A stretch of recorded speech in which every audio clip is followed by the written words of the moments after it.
Stanford, Utah on a collision course, but does the South take a detour through LA? And do the Ducks repay the Cardinal for a few years of becoming a barrier in their way to a national championship? Washington State with no title shot, but is Mike Leach's Cougars a pain in the backside for Pac-12 contenders? UCLA, you might be next. This is Pac-12 Breakdown. We come your way every Wednesday night at 8 o'clock Pacific time. It's 11 o'clock on the East Coast. We've got Don King from Last Word on Sports to join us. And Don and I were joking before we came on that, hey, we usually have four of us for the discussion, but I think Don and I, there's enough mouth here between the two of us to knock out 30 minutes on the Pac-12. Much to talk about here, Don. How are you? I'm doing great, Mark. Thanks. How are you? Doing just fine. So let's get your thoughts on the college football rankings. We get Stanford jumping up from 11 to 7. So it didn't have so much to do with the Cardinal performance against the Buffaloes. It was Michigan State and TCU and some others knocked out of their way. So your thoughts about Stanford at 7, Utah maybe not getting quite as much respect as some other one-loss teams across the nation at number 10, UCLA lurking back, probably not a factor at this point. Yeah. Utah made one mistake. They lost too late. So that's really all it comes down to. And honestly, I still think it sets up pretty well for them should they win out. And particularly should they win out and should Stanford beat Notre Dame, then I don't think Utah's going to have a whole lot to worry about because there should be just enough chaos ahead for Utah to slip into the top 4 should that happen. Similarly, if Stanford wins out, my guess is that Stanford will get in as well. It's not a no-brainer, but Notre Dame moving up into the top 4 is actually helpful should they continue to win. And there are a couple of these other teams that are going to play each other, so we'll see. And Don, this is completely subjective, but not only did Stanford lose in week 1, Utah losing later in the season. Credit Northwestern, but it still has that kind of like, how did that happen kind of feel versus even though USC could lose 5 games this season, and it's still not easy to see how a USC with all that talent on the roster would jump out on a given Saturday night and beat the number 3 team in the country. That's exactly right. Yeah, if anything, the national narrative is backwards. I'm call me the biggest Stanford homer, but Stanford losing at Northwestern in week 1 is way less forgivable in the grand scheme of things than Utah getting knocked off by a talent-laden USC squad.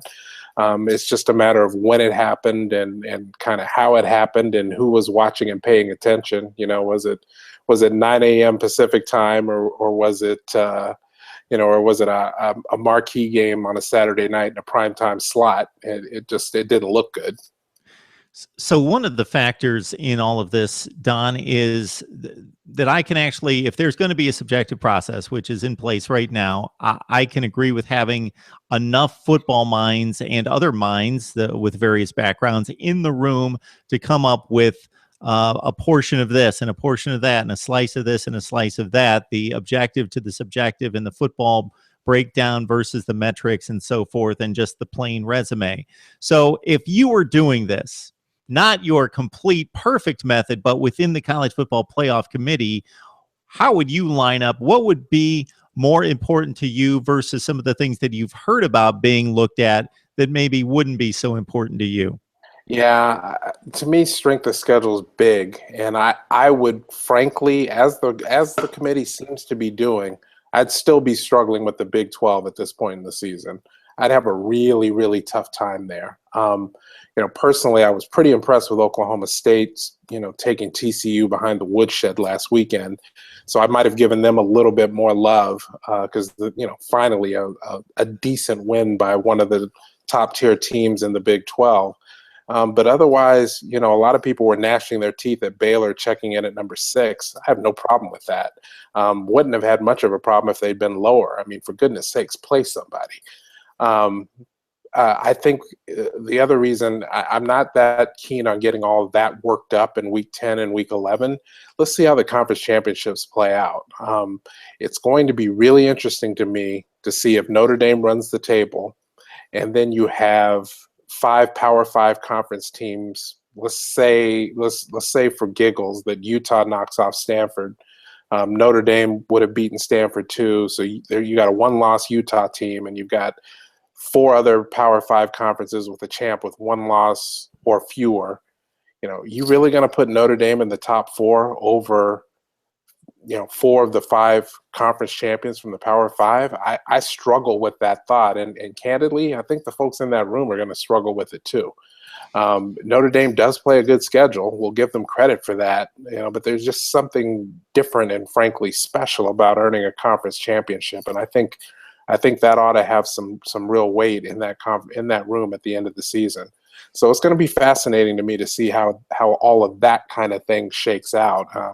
It's possible that they'll look at it objectively, even in that situation, say, well, Notre Dame is one of the best 4 teams in the country, and they may be, and that could happen.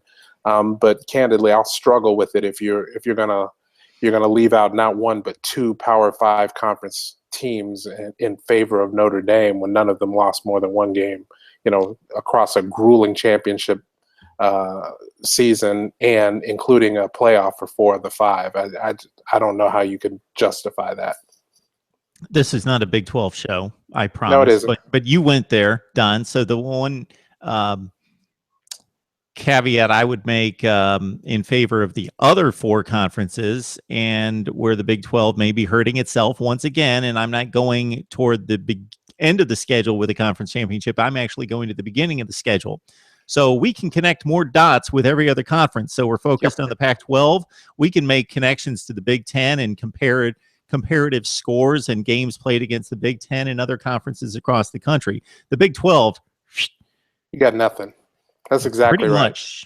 Oklahoma, Tennessee. Tennessee turned out to be a 4-loss team. They're still a good team. It's a decent win, but it's nothing substantial. Nope. TCU beat Minnesota.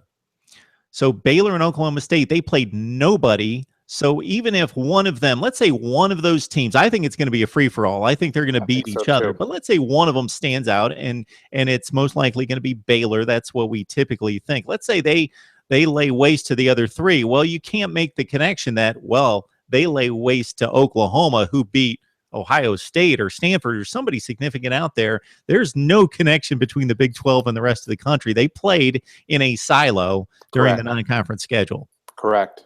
And honestly, I'd actually really love to watch the Art Briles press conference after Baylor got left out again. And candidly, I would applaud the committee for standing up to its ideals and sending a very clear message. Look, play somebody. You want in, play somebody.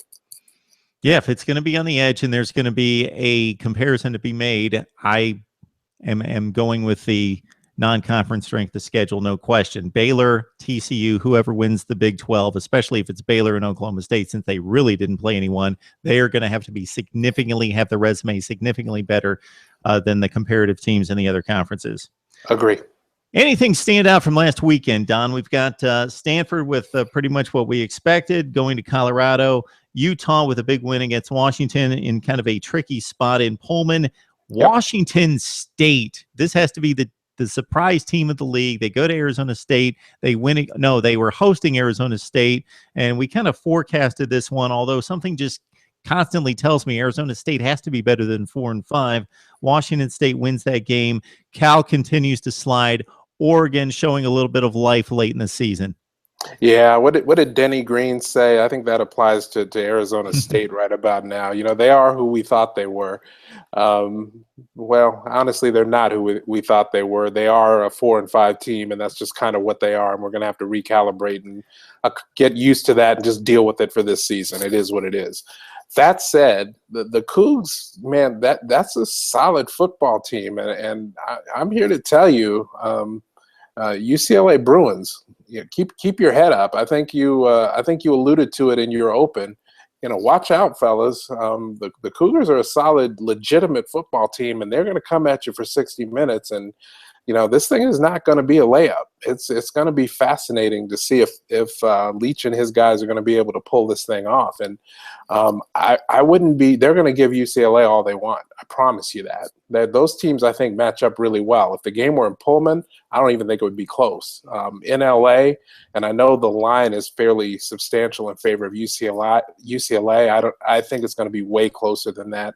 And I'm deliberating as I do my picks for this weekend. I may call for a straight up Wazoo win on that one. I've been impressed with them. That's a really solid football team. Yeah, I'm not going to pretend to be a Washington State expert on their personnel, but I did see the Stanford game every play. Mm-hmm. And the other games, I look at the numbers, I look at the stats, I look at the game recaps. The defense is not bad. The defense is playing very well. And to limit Arizona State to 24 points is pretty substantial. That's a Sun Devils team that has scored in the 30s, even in the losses against pretty quality competition. So that's interesting to note that. Well, what do you think about the Ducks at this stage of the season, Don? They still scare me to death. I'm not even going to lie to you about that, Mark. Are they down? Sure, they're down. But they're getting a little bit of health back. Vernon Adams looked really good last Saturday. He's still a mobile guy, can run around, can make stuff happen. No, he's not Marcus Mariota, but he's a solid and legitimate Division I quarterback. And my car better be strapped up and ready to play Saturday night. Oregon's going to bring it at this point. They're not out of the Pac-12 North race. A lot of things would have to break their way for them to get to Pasadena for the Rose Bowl, but it could happen. And, they're going to play for themselves and for each other. And Stanford better be ready and better expect that. All of that said, the card does not have a letdown game on its schedule remaining. All three of the games left, first of all, they're all at home. Win all of those, or frankly, win 2 out of those 3, and then you get another one at Levi Stadium, a week later. So never have to leave the Bay Area again, and shouldn't have any problem getting up emotionally for any of those contests. And looking at a really good postseason berth. Win them all, and a real good shot at making the top 4 and entering the college football playoff. So motivation's not going to be a factor. I'd be even more frightened if I trusted Oregon's defense, and the really is that I just don't. They're defensively, they have just been exposed time and again throughout the season. Expect Oregon to come in and score some points, but I'm not 100% sure they're going to get the top-ranked offense in the Pac-12 off the field, and I think that's the biggest benefit that Stanford's going to have going for it. I hate to backtrack, but I will for one comment. Again, I don't think many people realize this without looking at the standings, that if Washington State would have made that 6th field goal against Stanford at the gun, those two teams would be tied for first place, and Washington State would have the tiebreaker, 5-1 versus 5-1. That's correct. How good a season Washington State's had. I know. That's exactly right. And, and they had their hiccup week 1, lost at home to Portland State, an FCS school. So, that looks really horrible in retrospect. But I got to tell you, the developmental job that Leach has done with that squad since that week 1 setback, that team is playing as well as anybody on the left coast right now. So, again, UCLA, watch yourselves. Don't try to look past this one to Utah the following week. You're going to mess around and get beat on your home field. This kind of goes back to the narrative when we were talking about the college football playoffs. There just seems to be, even though the College Football Playoff Committee, I think, honestly does their best, there seems to be a difference between whether you've got Alabama, Ohio State, Oklahoma on your jersey or Utah on your jersey. So Ohio State loses a horrible game at home early last season to a 6-loss Virginia Tech team. That's forgiven. Oklahoma's being talked about a ton, and they haven't beaten anyone. It's not like they lost to Texas, and that was a bad loss, and then they made up for it by beating Baylor and TCU. They have yet to play those teams. People are talking about Oklahoma. They're ranked 12th in the college football play. That's a bad loss against Texas. That's Alabama a really bad loss. Ole Miss. Utah has a loss. Yes, they weren't competitive in the second half of that game. Sure, wasn't a nail biter, but they have a lot of really good wins. And it's like they have been completely dismissed. Yeah, and I don't get it. People are forgetting, and not only has Utah been solid in the Pac-12, less that one stumble, and they can still notch a couple of really good wins. They'll still get UCLA and could yet still get a chance to show themselves on a national stage in the Pac-12 championship game, which would be great. But that team also beat Michigan, and that this year's Michigan team, that's not a layup. This team is stout. And Utah beat them. Okay, it was only a touchdown. I think it was a one-score game, if I remember correctly. So they didn't exactly run them off the field. But I also remember watching enough of it and thinking at no point did I really feel like Utah wasn't in control. And the Wolverines are not a pushover, not this season, not with Harbs at the controls. So they've got a solid out-of-conference win. They've done real well in conference. Got a good shot, I think, at running the table, at least in advance of the Pac-12 championship game. And candidly, they're at number 10 now. I could make a really solid argument that Utah's still one of the 7 or 8 best teams in the nation. Yeah, so what do you think the likelihood is of Utah stumbling and UCLA or USC picking up and gaining ground and coming out of nowhere, and despite the struggles that we've seen from both of those teams this year, stealing the South? I think it's still pretty low. I think despite the on-field head-to-head conquest that USC enjoyed, Utah's a significantly better team than UCLA, and honestly, if they were to play Southern Cal again, I actually think they'd beat them as well. I think Utah's what they really fell prey to in that game. They went up to Eugene. They were still a little bit under the radar. Opened up the entire playbook, including on special teams, and just put a beating on Oregon. And, that caused a lot of people, myself included, to set up and say, whoa, this Utah team can be really, really good. Well, conversely, they got into the USC game as favorites, or I guess they were slight dogs, and people were like, well, why are they underdogs? They should be better. They're undefeated. And I think they looked to me tight in that game. They played tight, they fell behind, and they got out of it. And I think hopefully I would assume that Utah's kind of gotten that one out of its system. I think the odds of anybody but Utah coming out of the South are still pretty daggone slim. Particularly when there's a decent shot that whoever, let's say UCLA rises up and Utah stumbles a little bit, then UCLA could come back and knock off Southern Cal and keep them out of the championship game, or out of the Pac-12 South title. I think there are too many opportunities for everybody else to mess up, and I still don't think there's a team in the South that's nearly as complete as Utah is on both sides of the ball. Don King from Last Word on Sports joining us here on Pac-12 Breakdown. We join you every Wednesday night at 8 o'clock Pacific time, 11 o'clock on the East Coast. You can join us live on Google Hangouts, as you might be right now, or on the uploaded version on YouTube at Mark Rogers TV as well. So, Don, I think you've set us up very nicely for Week 11 in the Pac-12. And looking at the games, there are 2 I really want to see. There's another 1 or 2 I wouldn't mind seeing, but let's not make any mistake out of it. I'm a college football junkie. I would watch any of these games. Right. So let's start with the Friday night game. We got USC going out to Colorado, and we just talked about the Trojans, and they're still in it, and they are looking for UCLA to bail them out and get them to a Pac-12 championship game. USC coming in at 6-3, 4-2 in the conference. The Buffs off the schneid at 1-5 a couple weeks ago. They got a win in conference. They're 4-6, so they've got an outside shot at postseason play. No, they don't. Okay. Yeah, Colorado's going to very outside shot at postseason play. They're going to get hammered Friday night. So, Southern Cal still has too many athletes, at altitude. You saw the thing that struck me with Stanford's game at Colorado was Colorado's lack of physicality. They've got some skill position players at this point. They're starting to get there, and they've got they had a linebacker that made a couple of good plays. They've got a defensive back who does not mind coming up and run support, and he's good at getting into the backfield, and he's threatening to break the school record in sacks or tackles for loss for a defensive back. But they just aren't enough of them, and they're particularly they're not big enough, not stout enough up front. They got pushed around last weekend, and they're going to get pushed around Friday night as well. Don, you're going to make me run to the internet after we get off here and look these kids up, because I know the quarterback, the running back, the wide receiver, and nobody on defense. So I'm going to look these kids up for the Buffs and see who's making plays on defense. Well, you notice I don't know any of their names either, but they've got a cornerback, and I was impressed. He's a physical, aggressive kid, good in run support. You know, he got to Hogan a couple of times on blindside blitzes, and did a good job snuffing out some of those screen passes and some of the wide runs too. So there's a little bit of talent. There's just not enough of it yet.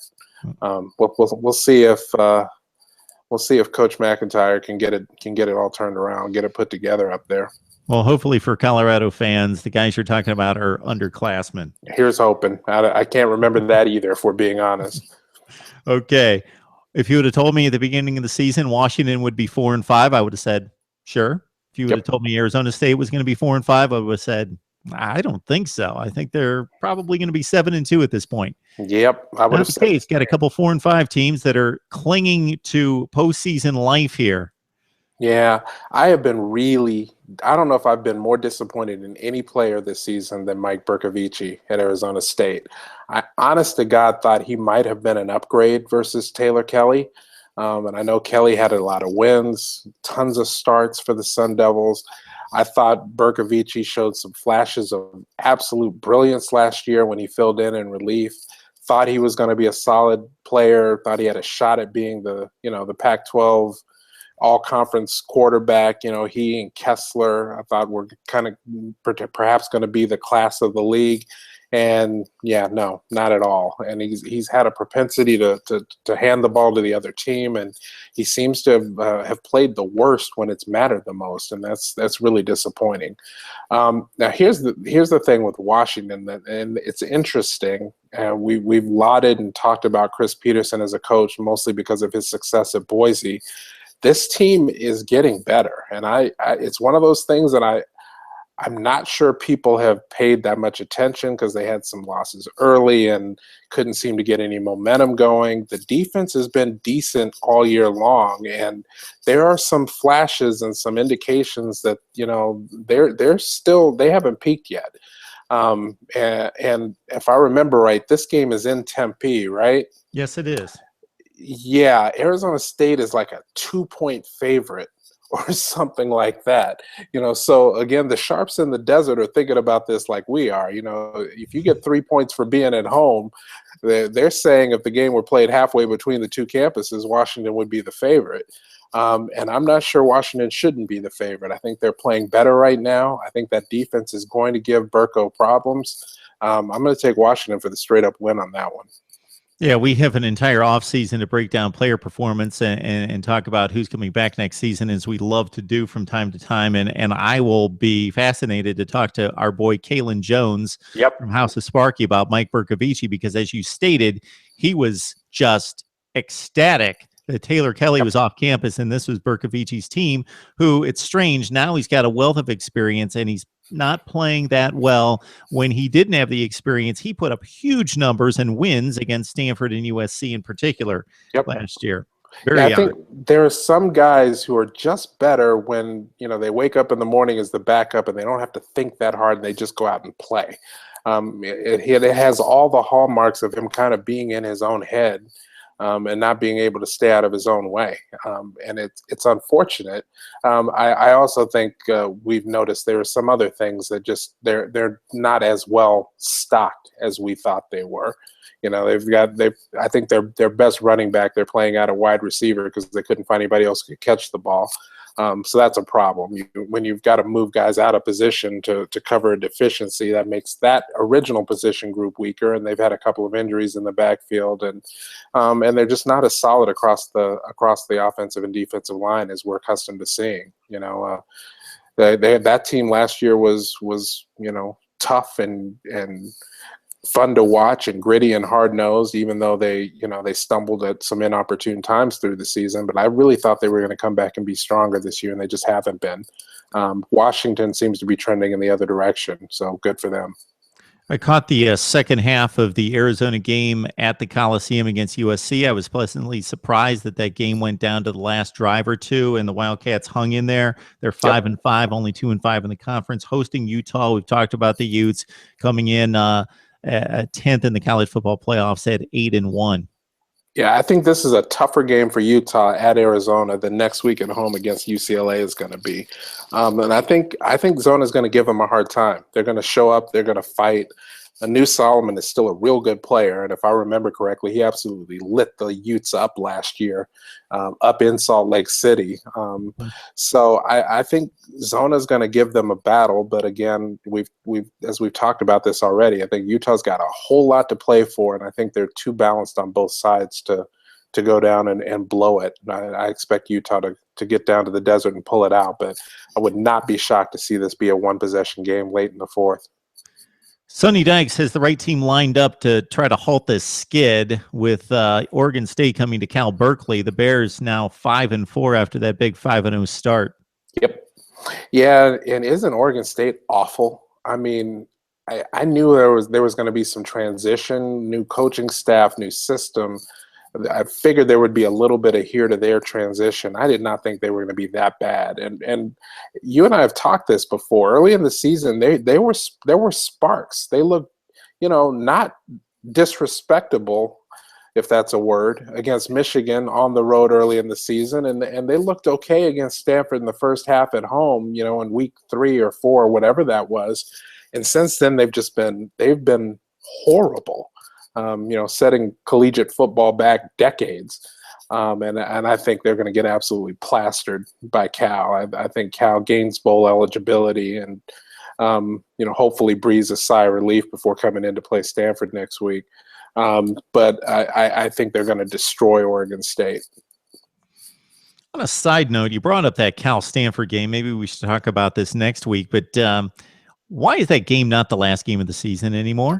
It hasn't been for a while now, and it really should be. It speaks to a couple of different things. The biggest of which is the clout that Notre Dame has got, really wanting to get back to California on an annual basis. You'll notice they'll play USC midseason in LA, or they'll play Stanford late in the season, Thanksgiving weekend, last weekend of the year. So they can get into California and get a chance to do some recruiting. So it's just the clout that Notre Dame has, and essentially they're like, if we're going to play the series, you can come to our place every other year in the middle of the season, but if we're going to come out there, we want to have a late season opportunity to get down over Thanksgiving weekend and do some recruiting in the Golden State.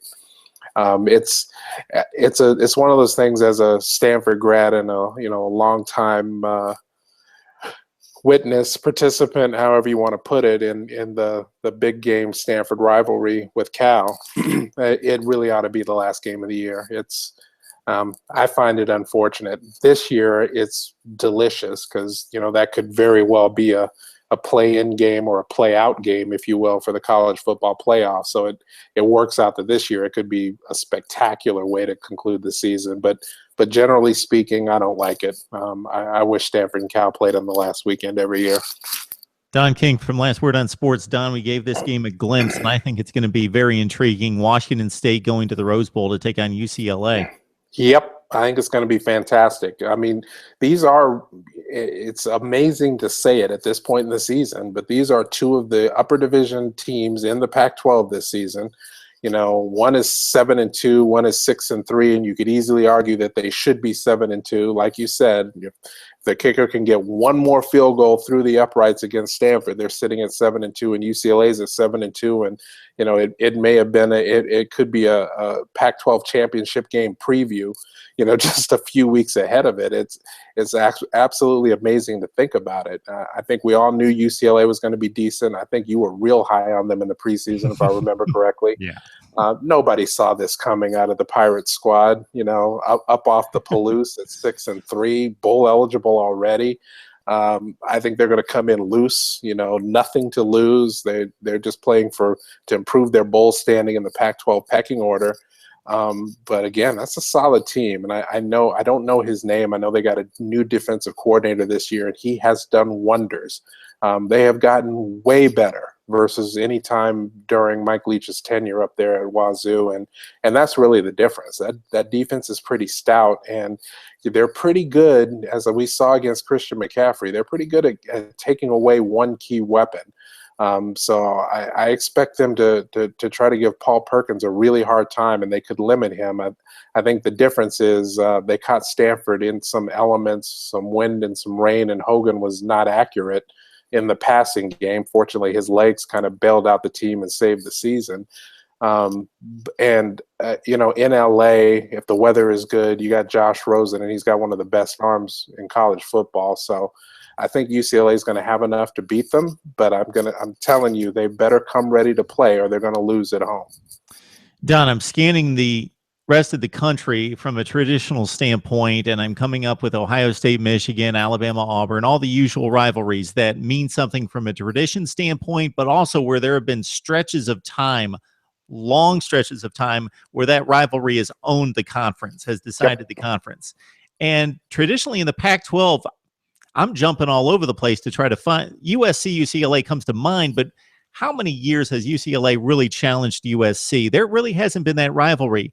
Now, here in the last 4 or 5 years, Stanford, Oregon, that game has taken on the championship banner of the Pac-12. Not so much this year, but it's still, with Stanford being the primary banner waiver for the, if that's a word, for the Pac-12 at this point to try to get to a college football playoff, and Oregon now stands in the way, something we've seen flip-flopped in previous years. Yeah, Oregon would love to go to the Farm and knock off Stanford Saturday night. And I don't care what anybody says. I know it's a relatively recent phenomenon, but this is a legitimate rivalry. And when we stop and think about the fact that, since the Pac-12 became the Pac-12, since there's been a North Division and a South Division, one of these two teams has won the North every year and then gone on to win the Pac-12 championship every year. So, this has been a de facto semifinal game for the Pac-12 championship for each of the last 4 seasons. And it's kind of fascinating, to see it unfold. The roles are a bit reversed, as you've alluded to. This year Stanford's the favorite by 10 points, which I find terrifying. I'm like, you got to be kidding me. How are you going to favor Stanford by double digits against, all of that speed and, all those Dayglow uniforms that are coming to town in a couple of days. It should be a good game to watch. It should be electric. I do expect David Shaw to do what he's done against Oregon, with great success during his entire tenure, and take the air out of the ball. And, you're going to see a whole lot of pounding ground and ball control and 9 to 12 to 15 play drives that hopefully end in touchdowns. I think you're going to see a bunch of that. I do think Oregon is going to score. I think they're going to have, the way the defense has played this year, they're going to have a very difficult time controlling and stopping this particular Stanford offense. So I think Stanford gets the win. I think, it may be around that 10-point line, but that's not going to happen until late. I think this is a one-score game until sometime into the fourth quarter. All right, Don King from Last Word on Sports. He set us up for a big weekend in the Pac-12. So these are the previews, Don. Your predictions are coming out tomorrow, correct? Sure. Yep. I'll be publishing them either tomorrow or Friday evening. All right, that's good stuff. So besides just actually sitting on the couch watching the games, this is one of the highlights of my week. Sit down here with Don and some other great bloggers from the Pac-12 breaking down the conference, and they take me to school and educate me on the Pac-12 each and every week. So, Don, it's always a good time and always a good discussion on the Pac-12.